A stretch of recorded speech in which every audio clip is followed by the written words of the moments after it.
فيقولوا يا ليتني لم أوت كتابيه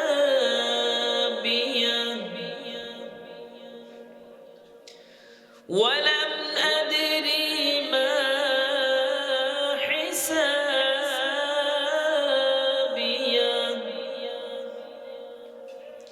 يا ليتها كانت القاضية ما أغنى عني ماليه هلك عني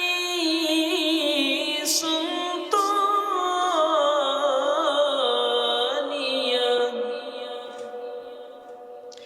خذوه فغلوه ثم الجحيم صلوه ثم في سلسلة ذرعها 70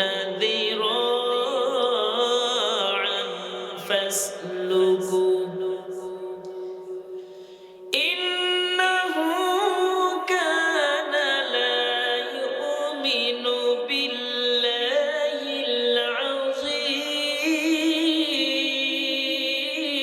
العظيم ولا يحض على طعام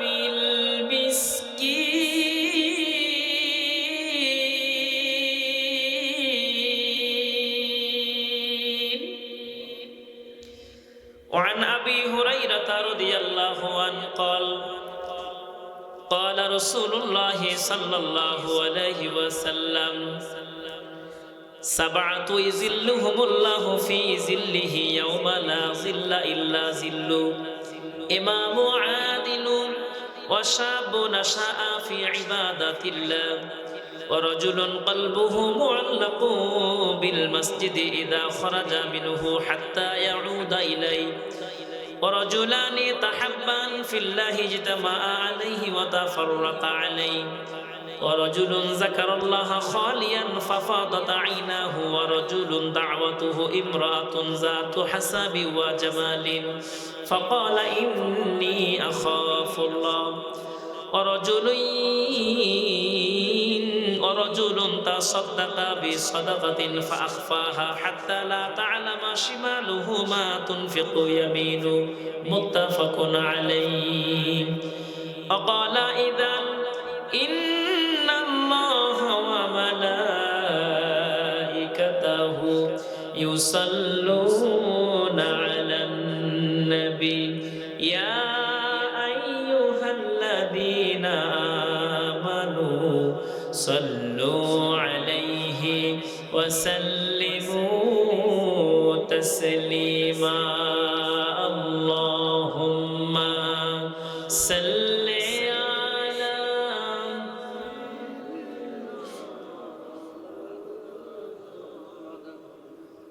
وعلى آل سيدنا مولانا اللهم صل على سيدنا مولانا محمد وعلى آل سيدنا مولانا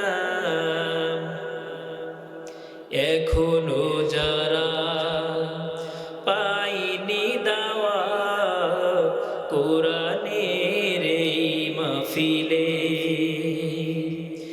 এখনো যারা পাইনি দাওয়া কোরআনের এই মিছিলে শুনিয়ে দে চলো শতবাণী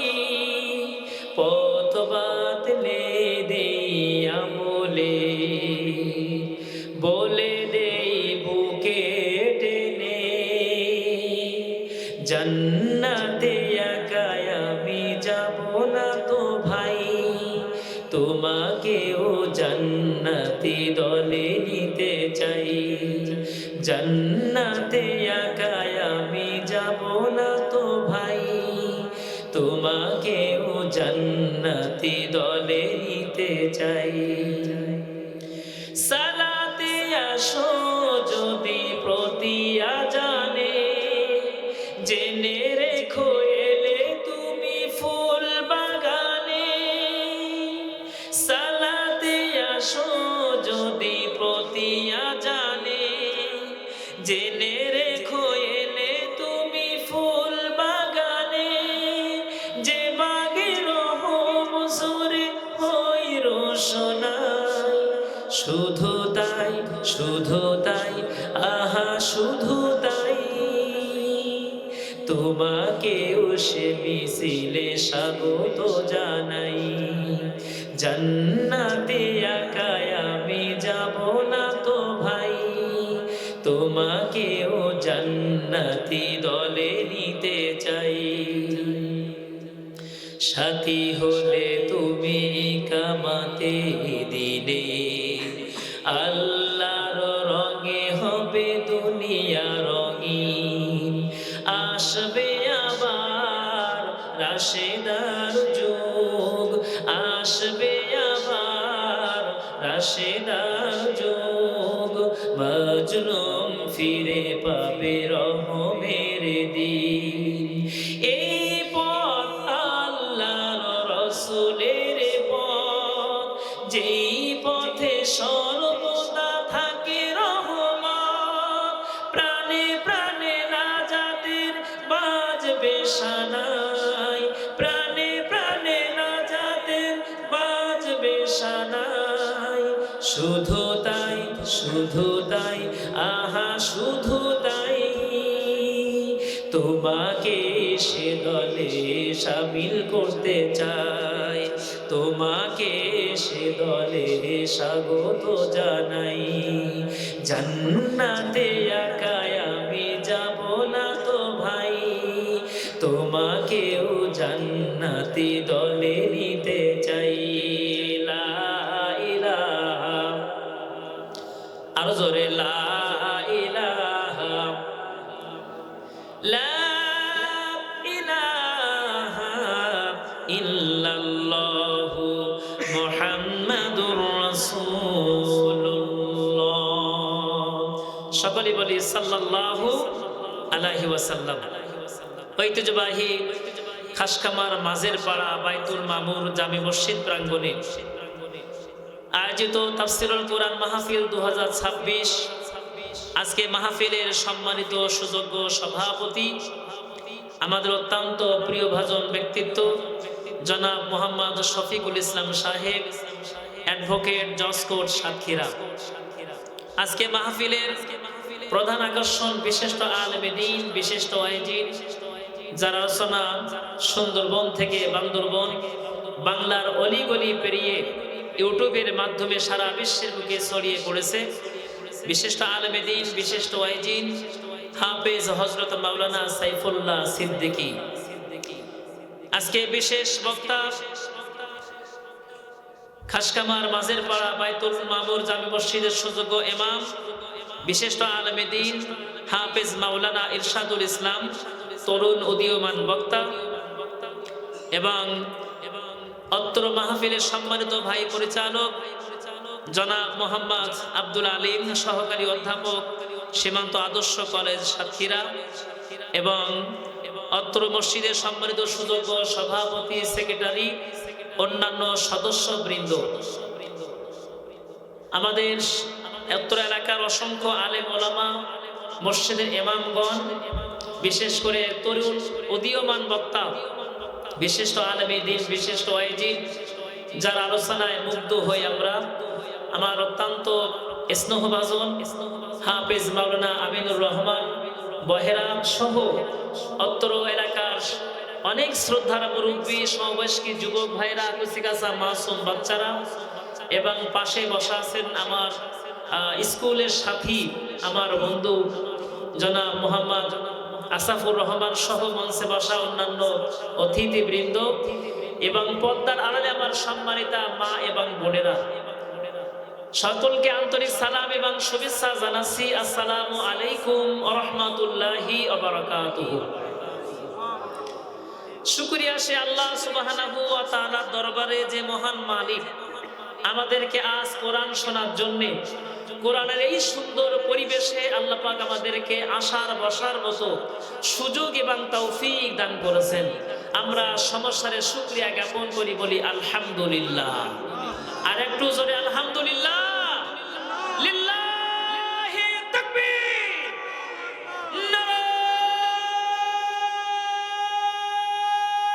নারায়ে তাকবীর।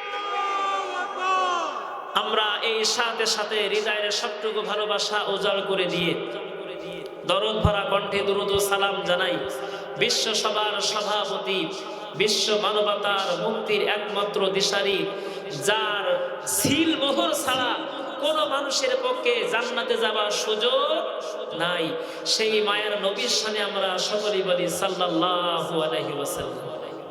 মাগফিরাত কামনা করি ওই সমস্ত মধ্যে মুজাহিদের জন্য যাদের তাজা রক্তের বিনিময়ে সারা বিশ্বের বুকে কোরআনের কথা চলছে। আল্লাহ রাব্বুল আলামিন তাদেরকে সহ দিনকে বিজয় করার জন্য যারা ফাঁসির কাষ্টে ঝুলে এই দুনিয়া থেকে শাহাদাত বরণ করেছেন, তথাপিও আমরা যারা এসেছি, যারা আসবেন, আমাদের মা বোনদের মধ্য থেকে অনেকেরই জনম দুঃখনী আব্বা আম্মা আত্মীয় স্বজন বিদায় নিয়ে গহীন অন্ধকার কবরে চলে গেছে। আল্লাহ রাব্বুল আলামিন সকলকে জান্নাত নসিব করুন। আমরা সকলে বলছি আল্লাহুম্মা আমিন। আর জোরে আল্লাহুম্মা আমিন। প্রিয় ভাইরা আমার, আমরা শান্তি খোঁজার জন্য পৃথিবীতে অনেক জায়গায় আমরা যাই। কোন জায়গায় গেলে একটু শান্তি পাওয়া যায়, কোন জায়গায় গেলে একটু প্রশান্তি পাওয়া যায়? ও প্রিয় ভাইরা আমার, এই শান্তির অন্বেষণের জন্য আমরা অনেক তন্ত্র এবং মন্ত্র আমরা দেখেছি, কথা কান ঠিক কিনা? আমরা দেখেছি পিতার শাসন, আমরা দেখেছি কন্যার শাসন, আমরা দেখেছি স্বামীর শাসন, আমরা দেখেছি স্ত্রীর শাসন, আমরা দেখেছি চাচার শাসন, কিন্তু কোন শাসনের শান্তি আসতে পারে না। একমাত্র কেবলমাত্র শান্তি যদি পেতে হয়, আল্লাহর কোরআন ছাড়া শান্তি পাওয়া যায় না। কথা কান ঠিক কিনা? প্রিয় ভাইরা আমার, এজন্য শান্তির জন্য যাইতে হবে কার কাছে? আরো জোরে বলেন। এই কোরআন ছাড়া আপনাকে আমাকে শান্তি কেউ দিতে পারবে না।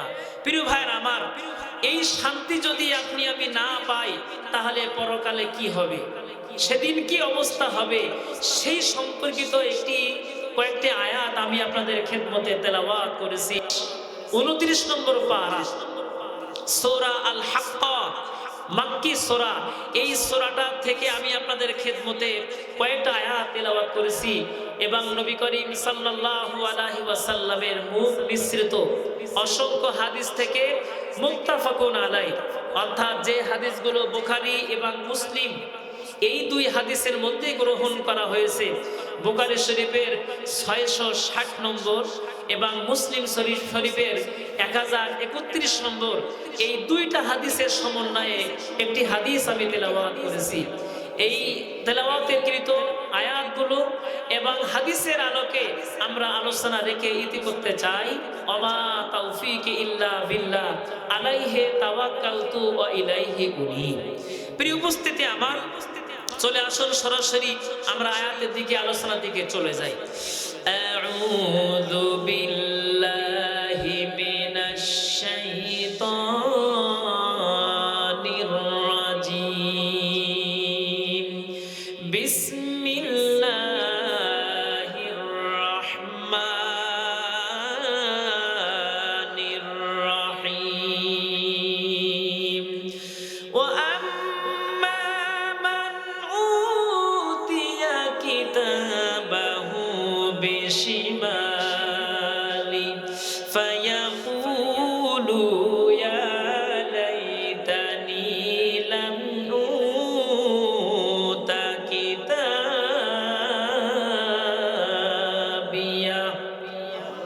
الله أكبر। প্রিয় ভাইরা আমার, কিয়ামতের কঠিন বড় ময়দান যদি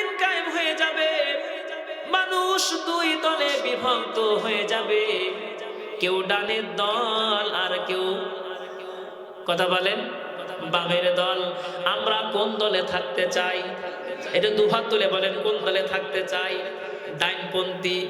ও প্রিয় ভাইরা আমার, আল্লাহ রাব্বুল আলামিন বলেন ওই কিয়ামতের কঠিন মরু ময়দানে মানুষকে দুই দিক থেকে আমলনামা দেয়া হবে।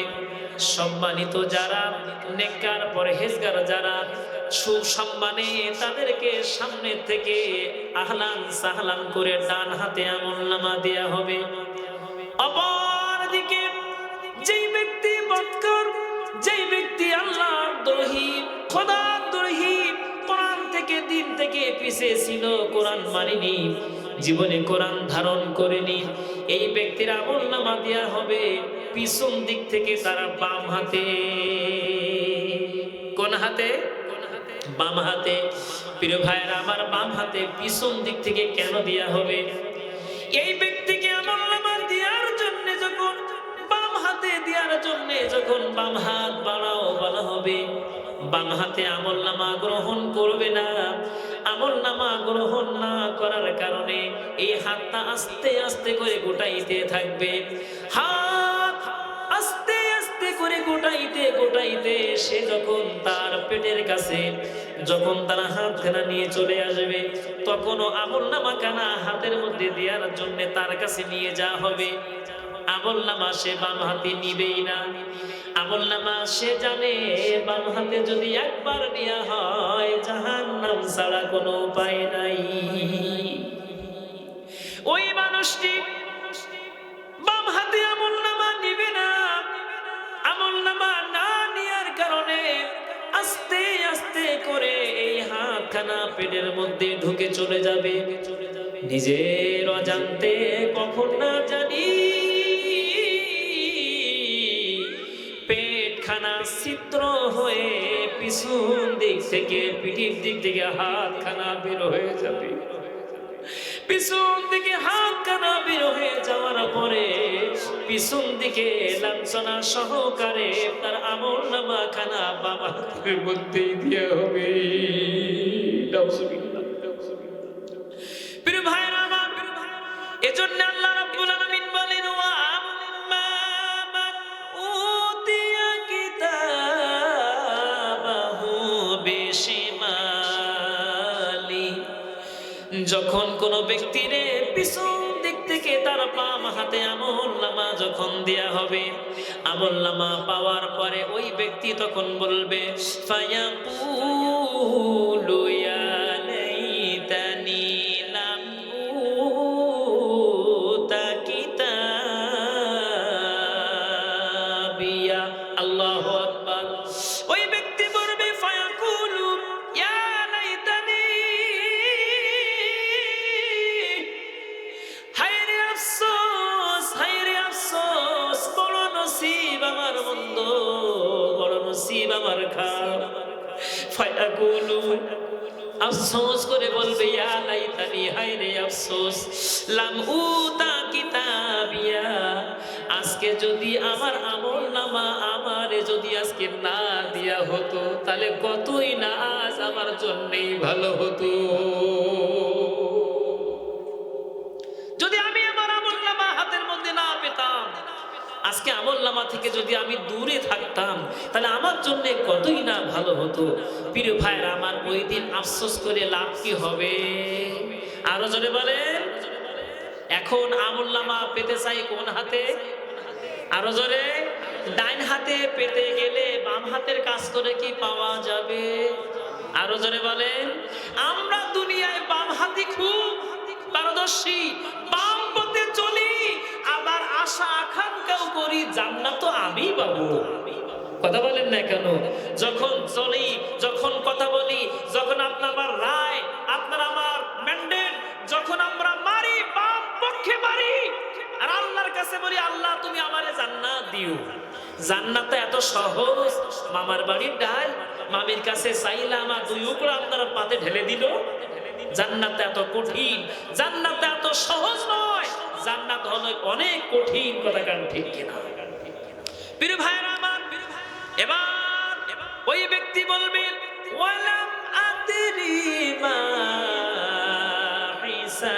হিসাবিয়া, হায় রে আফসোস, ওয়ালাম আদরি মা হিসাবিয়া, আমি যদি আমার আমল নামা সম্পর্কে, হিসাব সম্পর্কে যদি আজকে আমি না জানতাম তাহলে কতই না ভালো হতো। কিয়ামতের দিন আল্লাহ রাব্বুল আলামিন বলবেন ইকরা কিতাবাকা কাফা বিনাফসিকাল ইয়াউমা আলাইকা হাসিবা, পড়ো তুমি তোমার আমলনামা, তোমার আমলনামা পড়ার জন্য তুমি নিজেই যথেষ্ট। নিজের আমলনামা নিজেকেই পড়া, কথা বলেন না কেন? নিজেকেই পড়া লাগবে। ওই দিন শফিকুল ভাই লাগবে না, উকিল লাগবে না, পেশকার লাগবে না, মুক্তার লাগবে না, কিছুই লাগবে না। যার আমলনামা তাকেই পড়তে। ওই লোকটা বলবে ওয়ালাম আদরি মা হিসাবিয়া, আমার হিসাব সম্পর্কে যদি আমি না জানতাম, আমার হিসাব যদি আজকে নাই হতো, আমার হিসাব থেকে যদি আমি দূরে থাকতে পারতাম। প্রিয় ভাইরা আমার, অনেক মানুষ সমাজে এমন আছে আর জ্বালা সহ্য হয় না, ঋণের জ্বালা, সংসারের জ্বালা, ছেলে মেয়ের জ্বালা সহ্য করতে না পেরে সে বলে নিজে আত্মহত্যা করে। আত্মহত্যা করে মনে করে দুনিয়া থেকে বেঁচে গেলাম, এরকম অনেক মনে করে না, ঝামেলা থেকে মুক্ত হয়ে গেলাম। অনেকে বলে লোকটা মরে গেছে, বেঁচিয়ে গেছে। আসলে কি মরলে কি বাঁচা যায়? বললে বাঁচা যায় না। মরণ যেই হলো সাথেই সাথে তার হিসাব কেনা শুরু হয়ে গেল। লোকটা যদি জান্নাতি হয় তার জন্য জান্নাতের বিছানা বিছিয়ে দেওয়া হবে। আর লোকটা যদি বদকার হয়, পরহেজগার যদি না হয়, প্রতিনিয়ত তার জন্য জাহান্নামের লু হাওয়া, গরম হাওয়া তার কাছে আসতেই থাকবে। তাকে জাহান্নাম দেখানো হবে। এত আতঙ্ক, ভয়, আত্মহারা হয়ে যাবে।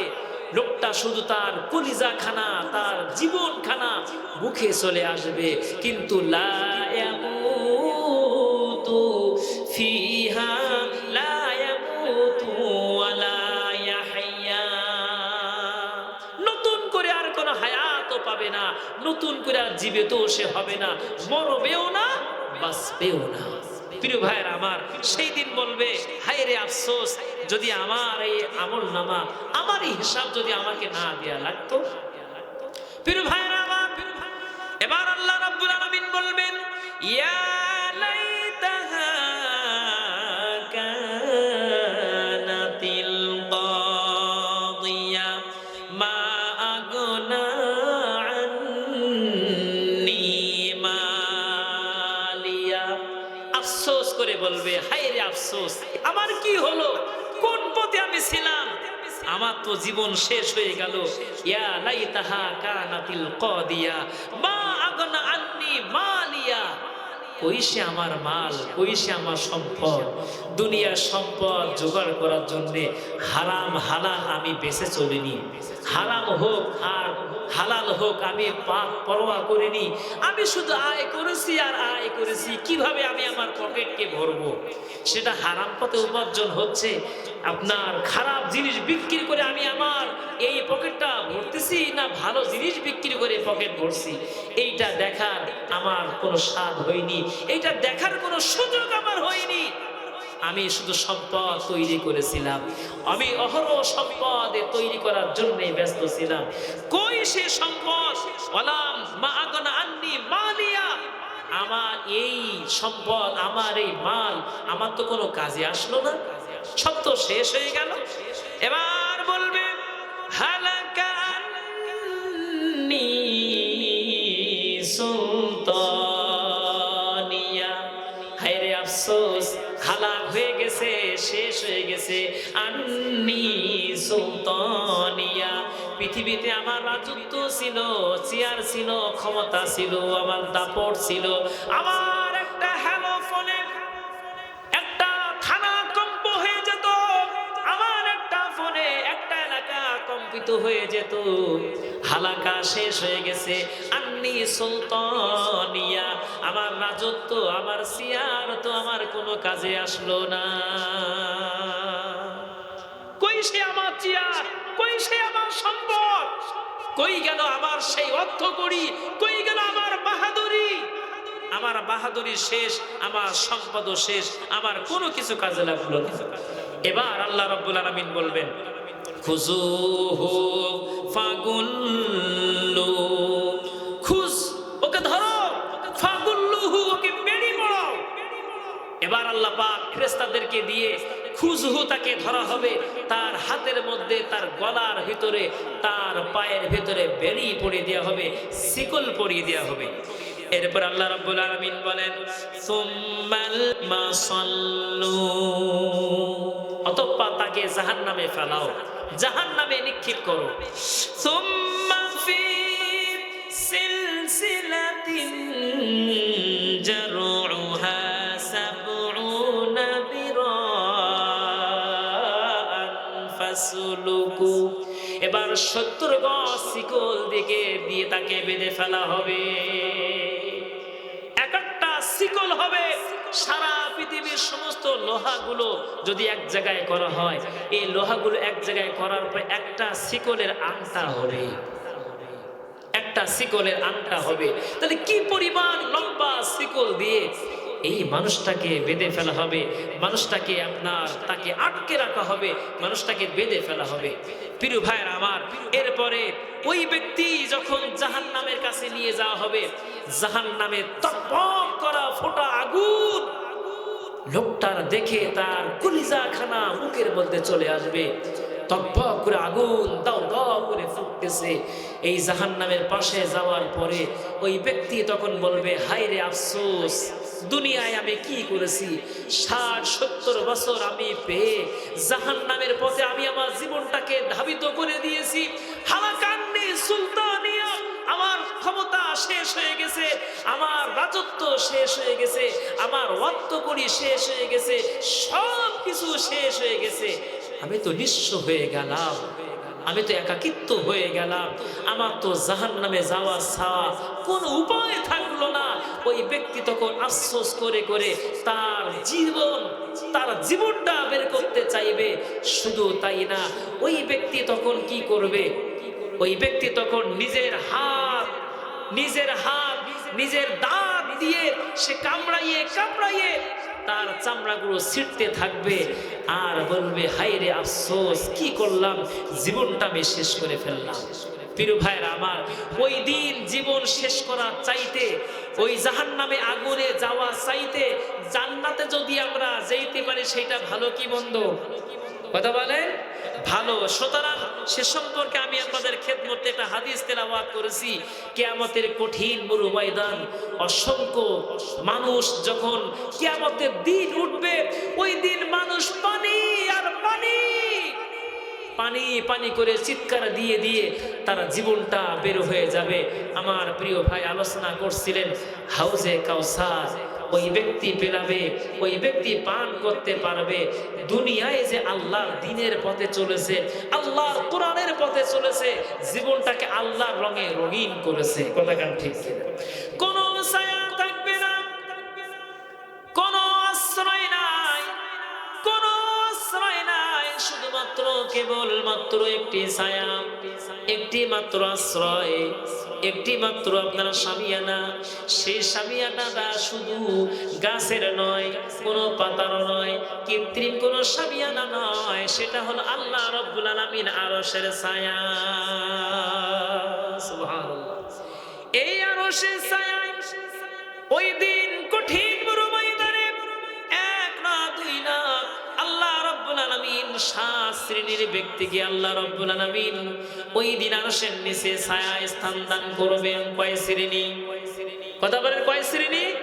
7 শ্রেণী সম্পর্কে আল্লাহ রাব্বুল আলামিন তার হাবিব বলেন, ওয়ান আবি হুরায়রা রাদিয়াল্লাহু আনহু قال قال رسول الله صلى الله عليه وسلم سبعة يظلهم الله في ظله يوم لا ظل إلا ظله إمام عادل।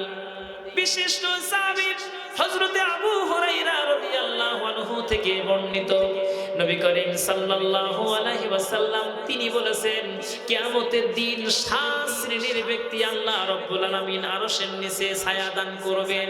তার এক নম্বর হলো ওই ব্যক্তি, সেই ব্যক্তি হলো যেই ব্যক্তি দুনিয়া ইমাম আদিলুন, যেই ন্যায়পরায়ণ শাসক।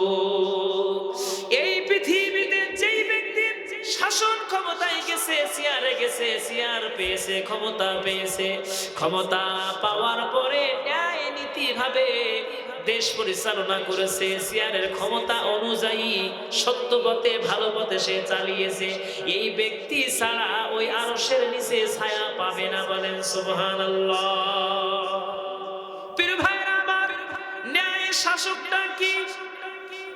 হযরত আমিরুল মুমিনিন খলিফাতুল মুসলিমিন হযরত ওমর রাদিয়াল্লাহু আনহু, তার গভর্নর আমর ইবনুল আস রাদিয়াল্লাহু আনহু, মিশর তিনি গভর্নর। মিশরের গভর্নর থাকা অবস্থায় তার একটা ছেলে যখন ঘোড়া দৌড় হচ্ছে সকলেই অংশগ্রহণ করলো। অংশগ্রহণ করার পরে একটি বেদুইন ছেলে অর্থাৎ গ্রাম্য ছেলে এই ঘোড়া দৌড়ের ভিতরে তার ঘোড়াটা ফার্স্ট হয়ে গেল, তার ঘোড়া দৌড়ে সে জিতে গেল। আমর ইবনুল আস তার ছেলে কি করলো, ওই ছেলেটাকে ডাকলো, ডাকার সাথেই সাথে চাবুক বের করে তাকে বেদম প্রহার করা শুরু করে দিলেন। যুবক বললেন, ভাই আমারে মারো কেন, আমারে মারছো কেন? বলছে তুই ফার্স্ট হলি কেন, তুই ফার্স্ট হলি কেন, সেই কথা তুই আমারে আগে বল। তখন নিরুপায় হয়ে বলছে, ভাই আমি তো ঘোড়া দৌড় করার জন্য আসছি, এখানে কে ফার্স্ট হবে, কে সেকেন্ড, কে থার্ড হবে এটা তো বিষয় নয়। আমি তো আমার যোগ্যতা দিয়ে ঘোড়া দৌড় দিয়ে আমি তো ফার্স্ট আমি নিজে অর্জন করেছি। তার দোষ হলো, তার অপরাধ হলো, ফার্স্ট তুই কেন হলি? তাকে প্রহার করা হলো, তাকে মারা হলো। এই ছেলেটা জর্জরিত হয়ে কান্না কণ্ঠে সে বাড়িতে চলে গেল। বাড়িতে যাওয়ার পরে একজন যুবক বলে, যুবকে তুমি কাঁদো কেন? ওই যুবক তখন বলে, যেই দেশে বাস করি, যেই গভর্নরের আন্ডারে বাস করি, আমর ইবনুল আস, তার ছেলে আমাকে আঘাত করেছে, আমাকে নির্যাতন নিপীড়ন করেছে। বলছে কেন করলো? বললো এই জন্যে করেছে, আমি কেন ফার্স্ট হলাম আর আমর ইবনুল আস তার ছেলে কেন ফার্স্ট হতে পারলো না? আমি কেন অংশগ্রহণ করলাম, কেন জিতে গেলাম, তার ছেলে কেন জিতলো না? এই জন্য আমাকে মারা হলো। প্রিয় ভাইরা আমার, ওই ছেলে বলছেন, ও ভাই রে, এই যে আমার উপর নির্যাতন নিপীড়ন করা হলো, কার কাছে বিচার দেব? যদি বিচার নিয়ে যায় আমর ইবনুল আসের কাছে, হয়তোবা নিজের সন্তানের কারণে আমার পক্ষে রায় দেবে না, ছেলের পক্ষেও হয়তোবা রায় দিতে পারে। সুতরাং এই ন্যায্য বিচার কার কাছে পেতে পারি, কার কাছে যেতে পারি? ওই যুবক তখন বললেন, যদি তুমি সত্য, ন্যায় এবং নিষ্ঠার বিচার যদি তুমি পেতে চাও, চলে যাও মদিনাতুল মুনাওয়ারা, হযরত ওমর রাদিয়াল্লাহু আনহুর কাছে। জোরে জোরে বলেন সুবহানাল্লাহ। অনেক দীর্ঘ পথ পাড়ি দিয়ে হযরত ওমর রাদিয়াল্লাহু আনহুর কাছে চলে গেলেন। যাওয়ার পরে ওনাকে বললেন, হুজুর আমি এই ন্যায্য বিচার পাওয়ার জন্য আমি আপনার কাছে এসেছি, আমি জেনেছি, আমি শুনতে পেয়েছি আপনি ন্যায্য বিচার করেন, সঠিক বিচার আপনি করেন, এজন্য আমি আপনার কাছে এসেছি। হুজুর আমার অপরাধটা কি ছিল, কি অপরাধ আমি করেছি? তার ঘোড়া সে হেরে গেল আর আমি ঘোড়া নিয়ে জিতে গেলাম, এইটা কি আমার অপরাধ? এই অপরাধ আমাকে মার খেতে হবে? প্রিয় ভাইরা আমার, হযরত ওমর রাদিয়াল্লাহু তিনি কি করলেন, তাকে সংবাদ পাঠকের মাধ্যমে তাকে সংবাদ দেয়া হলো, আমর ইবনুল আস তুমি আছো কোথায়? তুমি তোমার সন্তানকে সাথে করে নিয়ে যেই অবস্থায় আছো ওই মুহূর্তে চিঠি পাওয়ার সাথে সাথে, সংবাদ পাওয়ার সাথে সাথে তুমি মদিনায় চলে আসবে। আমর ইবনুল আস এবং তার সন্তান দুইজনে মিলে সংবাদ পেয়ে যখন মদিনায় গেলেন, মদিনায় যাওয়ার পরে হযরত ওমর রাদিয়াল্লাহু আনহু তিনি বললেন, হে আমর ইবনুল আস, আমি তোমাকে গভর্নর করে একটা প্রদেশে পাঠিয়েছি, মিশরে আমি পাঠিয়েছি। আর মিশরে যাওয়ার পরে ক্ষমতা চেয়ার পাওয়ার পরে তোমার সন্তান তোমার ক্ষমতা ব্যবহার করে নিরীহ একটা মানুষের উপরে নির্যাতন নিপীড়ন করেছে, খবর কি তুমি রাখো? নিশ্চুপ হয়ে গেলেন, চুপ হয়ে দাঁড়িয়ে গেলেন। ছেলেকে ডাকা হলো, ছেলে রে, এই সেই যুবক যে যুবককে তুমি প্রহার করেছো, কেন, কি কারণে তাকে প্রহার করেছো, মেরেছো, জবাব দাও। আমর ইবনুল আস তার সন্তান, লা জবাব, কোনো জবাব নাই, মাথা নিচু করে দাঁড়িয়ে আছে। তখন তিনি বললেন, তুমি আমার দলের লোক, তুমি মুসলমান, আমি মুসলমান, আমার দলের লোক হওয়ার কারণে তুমি অন্যায় করবা, অপরাধ করবা, আর আমি তোমার পক্ষে গেয়ে যাব, তোমাকে আমি শেল্টার দেবো, হতেই পারে না। যুবকের হাতে চাবুক দেয়া হলো। যুবককে বলা হলো, যুবক, তোমার যেভাবে নির্যাতন নিপীড়ন করেছে,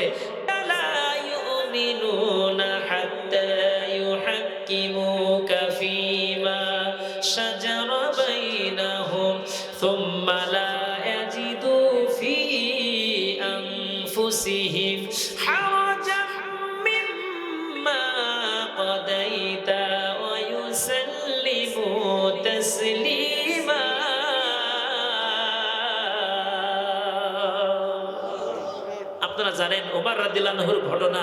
তিনি বিচার করার জন্য, সানি বিচার করার জন্য তার কাছে যখন আসছিল, মুনাফিক মুসলমানকে যখন কতল করে দিল, কতল করে দেওয়ার পরে সকলে বলছে, ওমর কি ভুল করেছে, কি অন্যায় করেছে।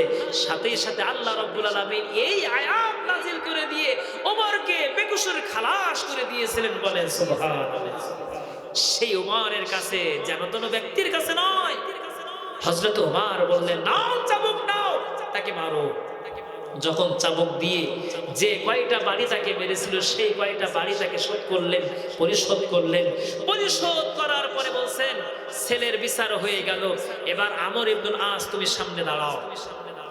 হযরত আমর ইবনুল আস দাঁড়িয়ে গেছেন খলিফা ওমরের সামনে। ওমরের সামনে দাঁড়ানোর পরে তিনি বললেন যে, আমার অপরাধটা কি, আমি কি অপরাধে এখানে আপনার কাছে হাজির হয়েছি? তখন তিনি বললেন, তোমার চেয়ার ছিল, ক্ষমতা ছিল, এই ক্ষমতা থাকার কারণেই তোমার সন্তান সুযোগ পেয়ে গেছে, তোমার ছেলে সুযোগ পেয়ে গেছে। সে বলছে, আমার বাপ হলো গভর্নর, আমার বাবা হলো গভর্নর, আমার তো একটা দাপট আছে, আমার তো ক্ষমতা আছে। সুতরাং তোমার ক্ষমতার এই অপব্যবহার করার কারণে তোমার উপরে এই হক প্রদান হবে, তোমার উপরে চাবুক প্রদান হবে। হযরতে আমর রাদিয়াল্লাহু আনহুকে হযরত ওমর নিজ হাতে তার গায়ের মধ্যে, তার পিঠের উপরে আঘাত করতে শুরু করে দিয়ে ইসলামের সুমহান ঐতিহ্য, ন্যায্য বিচার তিনি করে দিলেন। জোরে বলেন সুবহানাল্লাহ। এই হলো ন্যায্য বিচার। ধুলির আসনে বসে ওমরে রাজ্য শাসন চলতো, বন্ধু খলিফা ওমরের শাসনে না খেয়ে কেউ নাহি মরতো, সেই ওমরের মতো কেউ ধরাতে কেন যে ফিরে আর আসে না, খুলাফায়ে রাশেদার সোনালী দিন কেন যে ফিরে আর আসে না, সকলেই পেত তার অধিকার, কেন যে প্রাণ খুলে হাসে না। জোরে বলেন মারহাবা। প্রিয় ভাইরা আমার, সেই ন্যায্য বিচার করেছেন, সুমহান বিচার করেছেন। আর আমরা বিচার পাই কেমন? কলা চুরি করলে, কচু চুরি করলে তার পিঠ মোড়া দিয়ে গাছের সাথে বেঁধে তার পিটান দেয়া হয়। কথা কান ঠিক কিনা? কিন্তু 190 কোটি টাকা, বিলিয়ন বিলিয়ন টাকা দেশ থেকে পাচার করে দিয়ে যারা এই দেশে অস্থিতিশীল শিরিক শুরু করে দিয়ে দেয়, দেশের টাকার সারল্য সৃষ্টি করে দিয়ে দেয়, তাদের বেলায় বিচার হয় না। কথা বলে ঠিক কিনা? নিজের দলের বিচার নেই, অন্য দলের উপরে নির্যাতন নিপীড়ন চালিয়ে অদূর পিণ্ডি বদুর ঘাড়ে দিয়ে ফাঁসির কাস্টে ঝুলাইয়ে দুনিয়া থেকে বিদায় দিয়েছে, এমন রেকর্ড দেশের মধ্যে আছে কিনা? নয়। প্রিয় ভাইরা আমার, সঠিক বিচার যদি হতো, এই সমাজে অশান্তি দাও দাও করে আগুন জ্বলতো। এজন্য নবীজি বলেছেন, জান্নাত পাইবা ওই আরশের নিচে ছায়া পাইবা না, ক্ষমতা সিয়ার তুমি পেয়ে গেছো, ক্ষমতা পেয়েছো, ক্ষমতা পাওয়ার সাথে সাথে দুনিয়াকে ভুলে দুনিয়াকে সরা মনে করে নির্যাতন, নিপীড়ন, নিষ্ঠুর রোলাল তুমি চালাও। তুমি যদি চালাইতে পারো, তোমার জন্য আরশের নিচে ছায়া তোমার হবে না, তোমাকে দাও দাও করে আগুনের মধ্যে জ্বলতেই হবে। ঘোষণা নবী করিম সাল্লাল্লাহু আলাইহি সাল্লাম। এরপরে নবীজি আমার বলেন, 2 নম্বরে যেই ব্যক্তি আরশের নিচে ছায়া পাবে, ওই ব্যক্তি 2 নম্বর হলো যেই ব্যক্তি এই পৃথিবীতে, এই দুনিয়াতে 1 নম্বর গেল ইমামুল আদিলুন ওয়া শাবুন নাশা ফি ইবাদাতিল্লাহ। যেই যুবক তার যৌবন বয়সে ইবাদতে সে পার করে দিয়েছে। জোরে বলেন সুবহানাল্লাহ। ও প্রিয় ভাইরা আমার, আজকে যুবকরা মিলে, মুরব্বিরা মিলে কোরআনের বাগান সাজিয়েছে। এই যুবকরা যদি গানের আসর করত, গান বাজনা যদি আসর করত, ও প্রিয় ভাইরা আমার, আপনার টাকা দিয়ে গান তৈরি, গানের আসর তৈরি করা, আপনার টাকা দিয়ে নাচ গান তৈরি হবে। আপনার যত টাকা ব্যয় করবেন, এই টাকার ওই গুনাহের অংশের অংশ হিসাবে আপনার আমলনামায় যে যোগ হয়ে যাবে। অনেকে দোকানে টেলিভিশন চালায়, বিভিন্ন নাচ গান চালায়, চা বিক্রি করার উদ্দেশ্যে। চা বিক্রি হলো, টেলিভিশন দেখাও হলো, নাচ গান হলো। ও প্রিয় ভাইরা, ওই যে টেলিভিশন আপনি ছেড়ে দিয়েছেন, যতগুলো মানুষ আপনারা দোকানে বসে অশ্লীল বিহায়াপনা গান বাজনা গুলো দেখতেছে, অন্যায় অশ্লীল বিহায়াপনা অন্যায় গুলো দেখতেছে। ও প্রিয় ভাইরা আমার, আপনার টাকায়, আপনার জায়গায়, আপনার অর্থায়নে, আপনার এমবি ভাড়ায়, কিংবা আপনার ওই যে লাইন চলে এসেছে, লাইন থেকে আপনার টাকা দেওয়ার কারণে আপনার এই সহযোগিতায় যতগুলো গান বাজনা যত মানুষ শুনতেছে, আপনার গুনাহ তো হচ্ছে, আর যারা শুনছে তাদের গুনাহের অংশে অংশ আপনার আমলনামায় যে যোগ হয়ে যাবে। এতে কোনো সন্দেহ নাই, বাঁচার কোনো উপায় নাই। আমরা অনেকে সংবাদ দেখি, মাগরিবের নামাজ আদায় করে দোকানে বসে সংবাদ দেখার জন্য। সুন্দরী নারী ছাড়া সংবাদ নাই, সুন্দরী মেয়ে ছাড়া সংবাদ যেন পড়তেই পারে না ছেলেরা।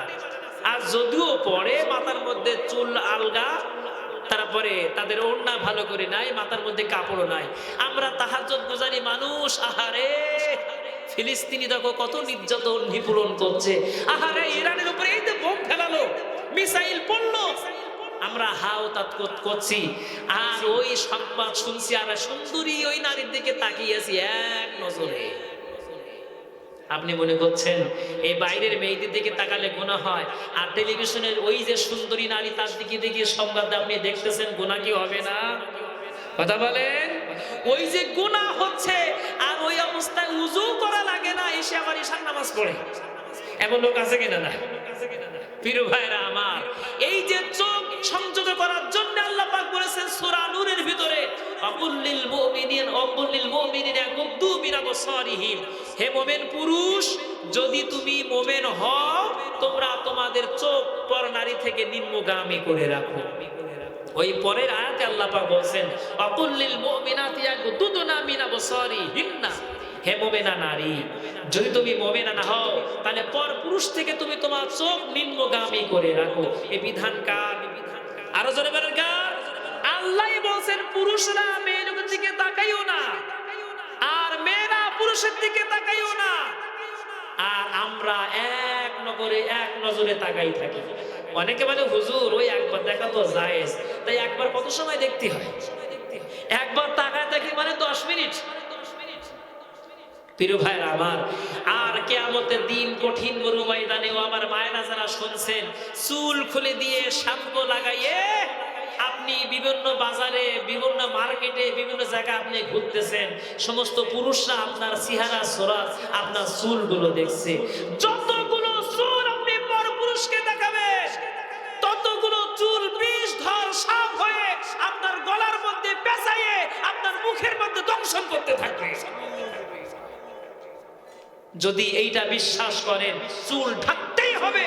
আর যদি বিশ্বাস না হয়, সাপের কামড় যদি খাইতেই চান, চুল খুলে বেড়ান, সমস্যা নাই।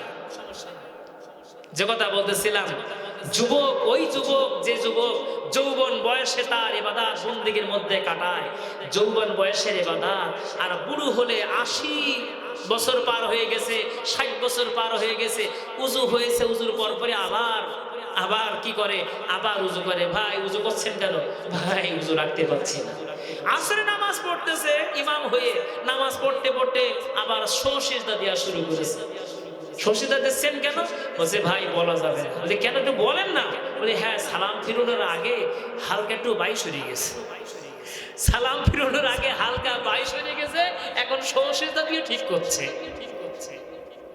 বুড়ো বয়সে উজু রাখা যায় না, বুড়ো বয়সে নিজের ঠিক থাকে না সবকিছু।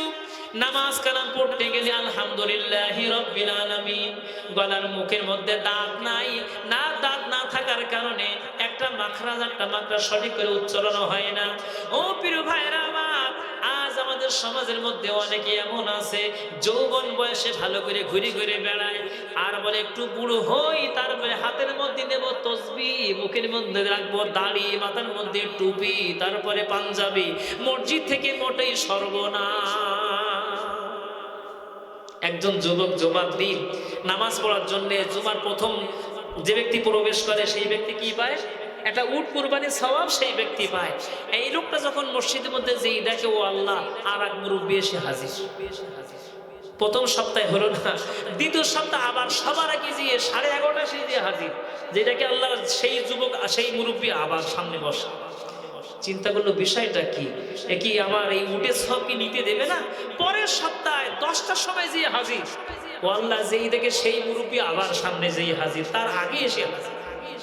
শেষ পর্যন্ত না পেরে বসে, মুরব্বি আপনি কি ব্যাপার, এত সওয়াব এত নেকি পাওয়ার জন্য মসজিদে জুমার দিন আগে আসেন কেন? বলছে কেন যে আসি, তোমার চাচির সাথে মোটেই বনে না, বাড়ি জায়গা নাই, এই জন্য জায়গা হয়েছে কোন জায়গায়? মসজিদে। প্রিয় ভাইরা আমার, যুবক বয়সের ইবাদত আল্লাহর কাছে বড় গ্রহণযোগ্য। নবীজি যুবকদেরকে এত বেশি ভালোবাসতেন। ইবনে জারির বসতে পারছে না, আল্লাহ নবী বললেন, ও জারির, এই নাও মাথার মধ্যে আমার পাগড়ি কিংবা আমার একটা রুমাল। নবীজি ছেলে দিলেন, ছুরি দিলেন, ও যুবক রে, এইটা বিছায়ে তুমি তার মধ্যে বসে পড়ো। আল্লাহ নবী সাহাবী সেই আপনার কাপড়খানা নিলে, রুমালখানা নিয়ে মুখের মধ্যে চুমা দিলেন, বুকের মধ্যে সুন্দর করে লাগিয়ে বললেন, ইয়া রাসূলুল্লাহ, ইয়া হাবিবাল্লাহ, আপনি আমাকে সম্মানিত করেছেন, আল্লাহ রাব্বুল আলামিন আপনাকে আরো বেশি সম্মানিত করুন। সুবহানাল্লাহ। আমার কি সাধ্য আছে হুজুর, আপনার পাগড়ির উপরে, আপনার রুমালের উপরে আমি কি বসতে পারি? হুজুর, আমার দ্বারা এটা কোশ্চিনকালে সম্ভব হতে পারে? যুবক বয়সের ইবাদত আল্লাহর কাছে খুবই গ্রহণযোগ্য, আল্লাহর কাছে খুবই প্রিয় জিনিস। এজন্য যুবক বয়সে আমাদেরকে ইসলামের পথে বেশি করে আসতে হবে। আলাইহি ওয়াসাল্লাম বলেন, ওয়ারাজুলুন কলবুহু মুআল্লাকু বিল মসজিদি ইযা খারাজা মিনহু হাত্তা ইয়াউদা ইলাই। ওই ব্যক্তি, যেই ব্যক্তি মসজিদে নামাজ আদায় করার পরে অপেক্ষা থাকে আবার কখন মুয়াজ্জিন সুন্দর কণ্ঠে বলবে, আশহাদু আন্না মুহাম্মাদার রাসূলুল্লাহ,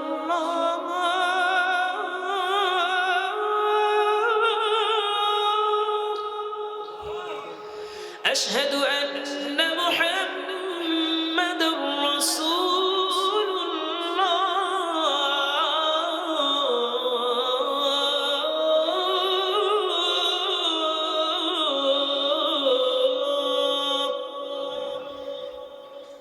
প্রিয় ভাইরা আমার, আজান ভালো লাগে না? কথা বলেন, কত সুরে আজান আমাদের সমাজে দেয়া হয়।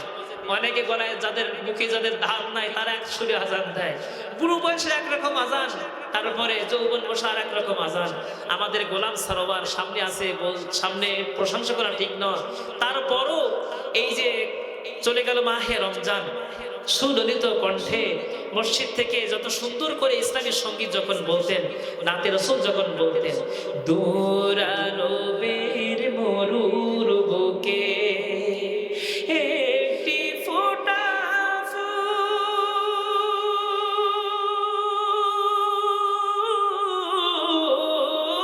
ফুল, দিন দুঃখীদের বন্ধু সেজে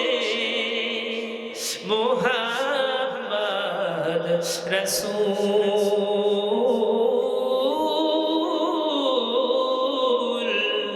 মুহাম্মদ রাসূল। বলেন মারহাবা। সুললিত কণ্ঠে পুষ্পবাড়ি থেকে আওয়াজ পাওয়া যেত।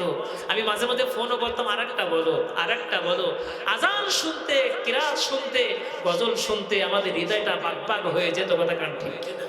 প্রিয় ভাইরা আমার, ওই ব্যক্তি আরশের নিচে ছায়া পাবে যেই ব্যক্তি আজান শুনলো, হাইয়া আলাস সালাহ, আসো নামাজে, হাইয়া আলাল ফালাহ, আসো তোমার কল্যাণে। এই ব্যক্তি আজান শোনার পরে মসজিদে চলে গেল, নামাজ আদায় করলো। নামাজখানা আদায় করার পরে আবার অপেক্ষামান কোন সময় মুয়াজ্জিন সুললিত কণ্ঠে আজান দিবে, হাইয়া আলাস সালাহ,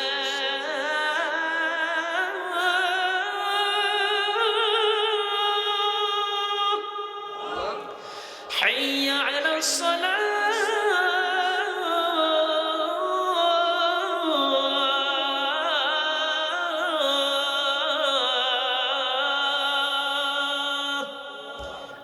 কি বলি? হাইয়া আলাস সালাহ। এই ওয়াক্তটা ইমাম আর মুয়াজ্জিন দিয়ে সালাহ। আমরা দোকানে বসে আমরা যাই না মসজিদে। ইমাম বলে নামাজ পড়ো, ইমাম বলে নামাজ পড়ো, মসজিদেই যাইয়া নফস বলে শুয়েই থাকো লেপ মুড়ি দিয়া। ইমাম বলে হজ করো মক্কা শরীফ যে, নফস বলে সুন্দরী দেখে করো আরেকখান বিয়ে। ইমান বলে যাকাত দিলে জান্নাতে যাওয়া সোজা, নফস বলে যাকাত দিলে গরিব হয়ে যাবা। ইমান বলে মাহফিল হচ্ছে সেইখানেতে যা, আর নফস বলে বাজারে যেয়ে পান সিগারেট খা। কথা কান ঠিক কিনা? আমি আসার পথে লক্ষ্য করলাম মাহফিল মনে হয় ওই পথে। আল্লাহ, এইখানে যত লোক এসেছে ডবল লোক হলো ওই জায়গায়। কথা কান ঠিক কিনা? প্রিয় ভাইয়ের আমার, সারা বছর তো কম বেশি বাজার আপনি করতে পারবেন। একটু কোরআনের এই বালতির মধ্যে আসেন, যেই বালতিগুলোর ভিতরে কাপড় দিয়ে, সোডা দিয়ে, পাউডার দিয়ে, পানি দিয়ে ঘোলানো হয়, সেইগুলো পরিষ্কার হয় না বাইরে যেগুলো থাকে সেইগুলো পরিষ্কার হয়? কথা বলেন। বালতির ভিতরে আসেন, তাহলে পরিষ্কার করে দেবেন কে? আল্লাহ। প্রিয় ভাইয়েরা আমার, এই মসজিদে যখন আজান হয়, আজান হওয়ার সাথে সাথে যেই ব্যক্তি প্রকৃতপক্ষে মুমিন, ওই ব্যক্তি আর দেরি করতে পারে। এরপরে নবী করিম সাল্লাল্লাহু আলাইহি ওয়াসাল্লাম বলেন, 3 নম্বর গেল। 4 নম্বর হলো রাজুলানে তাহাব্বান ফিল্লাহি জিতামা আলাইহি ওয়া তাফাররাকা আলাইহি। ওই ব্যক্তি, যেই ব্যক্তি আল্লাহর জন্য একে অপরের সাথে ভালোবাসা, মায়া, মহব্বত আর আল্লাহর জন্য সে সম্পর্ক সেট করে দিয়ে দেয়। আল্লাহ রাব্বুল আলামিন বলেন, ইন্না সালাতি ওয়া নুসুকি ওয়া মাহইয়ায়া ওয়া মামাতি লিল্লাহি রাব্বিল আলামিন।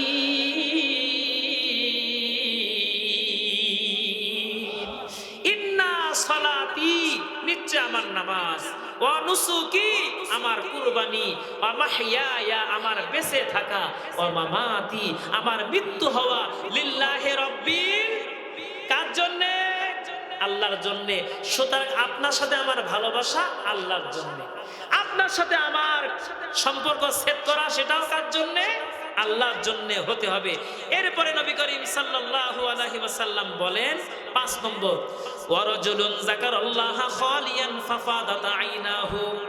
ওই যুবক, ওই ব্যক্তি, যেই ব্যক্তি রাতের গভীরে চোখের পানি ছেড়ে দিয়ে আল্লাহর কাছে রোনাজারি করে জীবনের গুনার মাফের জন্য, জীবনের ভালোর জন্য, পরকালীন শান্তির জন্য। ও প্রিয় ভাইরা আমার, এমন মানুষ আছে রাত যখন গভীর হয়ে যায়, মানুষ আনন্দে, মানুষ দুনিয়া দুনিয়া করে পাগল হয়ে যায়, স্ত্রী স্বামী স্ত্রী ঘুমায় আনন্দ করে, আর ওই ব্যক্তি, যেই ব্যক্তি রাতের গভীরে শীত হোক, বর্ষা হোক, গরম হোক, আর যাই হোক না কেন, মসজিদে আসা বন্ধ করে না, চোখের পানি ফেলতে বন্ধ করে না। আল্লাহর নবী বলেন, যেই ব্যক্তি অনুতপ্ত হওয়ার পরে চোখের পানি ফেলায়, ওই চোখের পানি নাকের ডগায় আসতে না আসতে আল্লাহ রাব্বুল আলামিন তার জীবনের গুনাহ খাতা মাফ করে দেয়। সুতরাং 5 নম্বর যেই ব্যক্তি রাতের গভীরে চোখের পানি ফেলে কাঁদে, কার কাছে? কার কাছে কাঁদে? আল্লাহর কাছে কাঁদে, ওই ব্যক্তি আরশের নিচে ছায়া। এরপরে 6 নম্বর হলো রাজুলুন দাওয়াতুহু ইমরাতু যাতা হাসাবি ওয়া জামালিন ফাকালা ইন্নী আখাফুল্লাহ।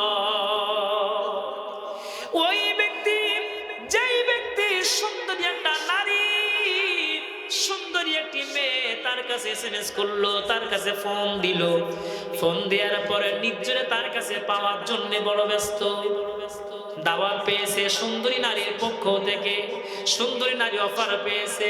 ও প্রিয় ভাইরা আমার, একটুখানি সমাজের দিকে খেয়াল করে দেখেন, যারা বিদেশ প্রবাসে থাকে অধিকাংশ জায়গায় লক্ষ্য করে দেখবেন এখানে খাস কামার নাও হতে পারে, এমন অবস্থা হচ্ছে 2টা বাচ্চা 3টা বাচ্চা, তারপরেও স্বামীর টাকা খায়, স্বামীর টাকা দিয়ে ফোন কেনা, স্বামীর টাকা দিয়ে ঘর বাড়ি করা, স্বামীর টাকা দিয়ে সব কিছু করা, কিন্তু ওই নারী অপর পুরুষের সাথে সম্পর্ক তৈরি করে স্বামীকে তালাক দিয়ে তার কাছে বিয়ে করতেছে, এমন রেকর্ড সমাজের মধ্যে আছে কিনা? নাই। এই এলাকায় মনে হয় নাও থাকতে পারে। স্বামীর সাথে সম্পর্ক নাই, সম্পর্ক আর এক জায়গায়।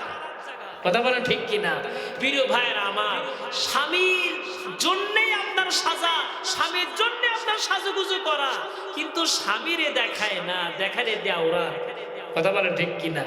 ভাইরা আবার এমনও দোয়া করে, স্বামী গেছে ঘাস কাটতে, বাগে ধরে খাক, আর আমার দেওরাই বেঁচে থাক। দেওরার সাথে সম্পর্ক, বন্ধুর সাথে সম্পর্ক। আর অনেকেই এমনই আছে প্রবাসে থাকে, প্রবাস থেকে টেলিফোন, প্রবাস থেকে যাই কিছু পাঠাক না কেন, বন্ধুকে ওই বাড়িতে পাঠায়, আর ফোন করে বলে আমার বন্ধু যাচ্ছে, খবরদার তোয়াজ খাতির কইরো। বন্ধুরে পাঠাচ্ছে বন্ধুর বাড়িতে, বাড়িতে কেউ নাই, স্ত্রী শুধু বাড়ি, সেই বাড়িতে পাঠানো হচ্ছে। এখন শয়তান মাঝখানে থাকবে কি থাকবে না? কথা বলেন প্রিয় ভাইরা আমার। এজন্য আপনাকে আমাকে, যেই ব্যক্তি সুন্দরী নারীর অফার পাওয়ার পরেও নিজের সতীত্ব হেফাজত করে, নিজের জীবনকে হেফাজত করে, ওই ব্যক্তি আরশের নিচে ছায়া পাবে। এরপরে নবী করিম সাল্লাল্লাহু আলাইহি ওয়াসাল্লাম বলেন, রাজুলুন তাসাদদাকা বিসাদাকাতিন ফাখফাহা হাত্তা লা তা'লামা শিমালুহু মা তুনফিকু ইয়ামিনুহু। ওই ব্যক্তি, যেই ব্যক্তি এমন ভাবে দান করে, এমন ভাবে সদকা করে, যেই ব্যক্তি সদকা করে গোপনে কিংবা প্রকাশ্যে, দান 2 ভাবে করা যায়। একটা হলো সিররা ওয়া আলানিয়াতান, প্রকাশ্যে দান এবং গোপনে দান। প্রকাশ্যে দান এই জন্যে যে আমি দিলাম, আমার দেখা থেকে আরেকজন মানুষ যেন উদ্বুদ্ধ হয়ে দেয়, এটা হলো প্রকাশ্যে দান। আর এমন ফাখফাহা, গোপনে দান, যেই দানটা ডান হাতে দান করবে, বাম হাতে মোটেও বুঝতে পারবে না, এই ব্যক্তি আরশের নিচে ছায়া আল্লাহ রাব্বুল আলামিন তার জন্য দান করে দিয়ে দেবেন। বলেন সুবহানাল্লাহ। প্রিয় ভাইরা আমার, প্রিয় ভাইরা আমার, হযরতে আলী রাদিয়াল্লাহু আনহু ফাতেমার জন্য যখন একটা আনার কিনে বাড়িতে চলে আসছে, একটা মানুষ বলছে, ও আলী রে, বড়ই ক্ষুধার্ত, আনারটারি আমারে দিবা নাকি? বলো হ্যাঁ তুমি নিয়ে নাও। আনারটা দিয়ে যখন মনটা বড় বেজার, বাড়িতে চলে গেলেন। বাড়িতে যাওয়ার পরে ফাতিমা তো জোহরা বলেন, স্বামীর মনটা কেন খারাপ? বলছে, ও স্ত্রী রে, ও ফাতিমা, তোমার জন্য একটা আনার কিনলাম, সে আনারটা আমি আরেকজনকে দান করে দিয়ে এসেছি। ফাতিমা তো জোহরা বলেন, কোনো কষ্ট নাই, দুঃখ নাই, আমি তো সুস্থ হয়ে গেছি। কথা বলতে বলতে বলতে বলতে দরজার পরে যেন কে টোকা দেয়, আর বলে, আলী রে, দরজা খানা খুলে দাও, দরজা খুলে দাও। হযরতে আলী রাদিয়াল্লাহু আনহু দরজা খুলে দিলেন, সালাম আদান প্রদান হয়ে গেল। লক্ষ্য করে দেখলেন মাথার মধ্যে একটা জোড়া, জোড়ার ভিতরে লাল লাল অনেকগুলো আনার ডালিম তার জন্য নিয়ে এসেছে। হযরতে আলী রাদিয়াল্লাহু আনহু, তাকে বলা হলো সালমান ফারসি, বললেন, আলী রে, মায়ের নবীজি তোমার জন্য এগুলো দিয়েছেন। প্রিয় ভাইরা আমার, নবীজির দেয়া এই ডালিমগুলো যখন হযরতে আলী রাদিয়াল্লাহু আনহু তিনি যখন গুনতে শুরু করেছেন, 1 2 3 4 5 6 7 8 9 পর্যন্ত গুনলেন। গোনার পরে বললেন, ভাই সালমান ফারসি, আমার মনে হয় মানবী এই ডালিমগুলো অন্য কারোর জন্য পাঠিয়েছে, এটা আমারও নয়। বলে বুঝলে কি করে? বলছে বুঝলাম এই জন্যে, আমি যদি আল্লাহর রাস্তায় একটা জিনিস দান করি আল্লাহ পাক আমাকে 10টা দিবে, কিন্তু আমার সামনে আছে 9টা। 9টা তো হওয়ার কথাই নাই, 10টাই তো হবে। কিন্তু এইটা মনে হয় আমার না, অন্য কারোর জন্য দিয়েছে। সালমান ফার্সি চোখের পানি ছেড়ে দিয়ে বললেন, আলী রে, আমি তোমারে পরীক্ষা করার জন্য আমি এইটা করলাম। একটা ডালিম 10টা ডালিম তোমাকে নবীজি দিয়েছেন, আমি একটা লুকায় রাখলাম তোমাকে চেনার জন্য। কি কারণে 10টা দিলেন? ও আলী, একটা দান করলে যে 10টা পাওয়া যায় এই নাও তার প্রমাণ। 9টা আছে, আমার পকেট থেকে আরেকটা বের করে দিলাম, 10টা পরিপূর্ণ হয়ে গেছে। সুতরাং আলী রে, একটা দান করলে 10টা পাওয়া যায়, এতে কোনো সন্দেহ নাই। জোরে বলেন সুবহানাল্লাহ।